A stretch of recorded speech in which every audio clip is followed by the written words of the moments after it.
Yahweh explains to Moses that seeing the heavy thing at close range would be fatal. Instead, Yahweh says he will cause the goods, tub in the Hebrew, to pass by in front of Moses. The goods is another word he uses to describe his big heavy thing. Moses will then be able to watch the kavod as it moves away. However, to avoid being killed, Moses will need to be sheltered by a cleft in the rock and protected by Yahweh's hand or pan. This ever so intriguing episode has been rendered in conventional translations as Moses being allowed to see God's goodness from behind, but not face to face. But how exactly can you see goodness and see it from behind? Furthermore, since Moses has been enjoying a face-to-face conversation with Yahweh for some days, how can he now be told that a face-to-face encounter would prove fatal? Clearly, something else is intended. The explanation that Yahweh gives to Moses is that when the kavod moves, Moses cannot see it paneh. And the first uses of that word paneh suggest it means on the surface or out in the open. So what Yahweh is saying is that Moses cannot be out in the open when the big heavy thing moves, or the forces will kill him. That's why he has to be sheltered in a cleft in the rock. I can remember many years ago seeing the launch of the space shuttle Discovery, and the forces of that launch are awe-inspiring to see. Discovery is the shuttle that relaunched the space program after the disaster of Challenger. So as we watched, we were all very conscious of the danger of the situation we were observing as these astronauts were being blasted into space by what is essentially a controlled explosion.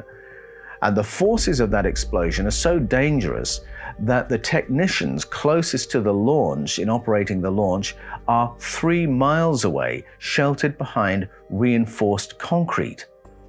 So that gives me a framework for understanding why Moses could not be out in the open when the heavy thing moves.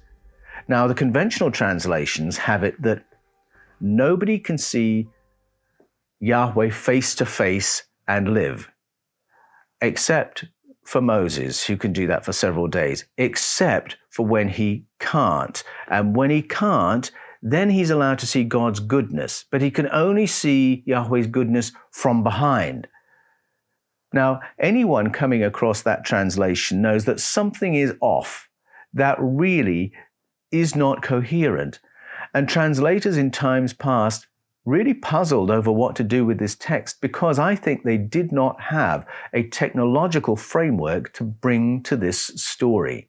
But now we know that a ruach is a craft with omnidirectional wheels, by the way. Now we know that a kavod is a big, heavy thing that flies.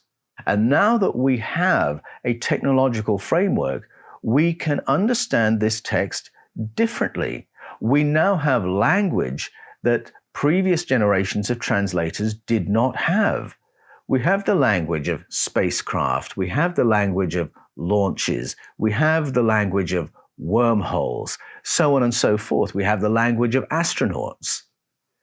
Now, the ancients who had these experiences told us what they saw. And in between them and us are centuries of translators who had a go at this without any technological framework.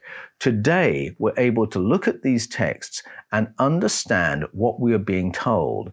That in ancient times, our ancestors were visited by technological people from another planet who came and helped to rehabilitate a flooded planet Earth and terraform it for our ancestors. And not only that, had a hands-on involvement in our development as a species. I think one of the keys to this is to read the mythologies alongside each other. When you realize that the Edo narrative and the Sumerian narrative and the Filipino narrative and the Mesoamerican narrative and the biblical narrative are all relaying essentially the same story, and in a way that is very, very visual. It's not reiterations of the same oral tradition. These different peoples all have a visual memory of what happened. Now, I find that very, very interesting, because a visual memory, if you think about our development as a species, visual memory is going to take us much further back than any oral tradition. But what difference does it make? If a flooded planet Earth was rehabilitated by visitors from outer space, or by an almighty God, what are the implications for us today, one way or the other? The fifth kind. Click on the links in the description to watch the full video.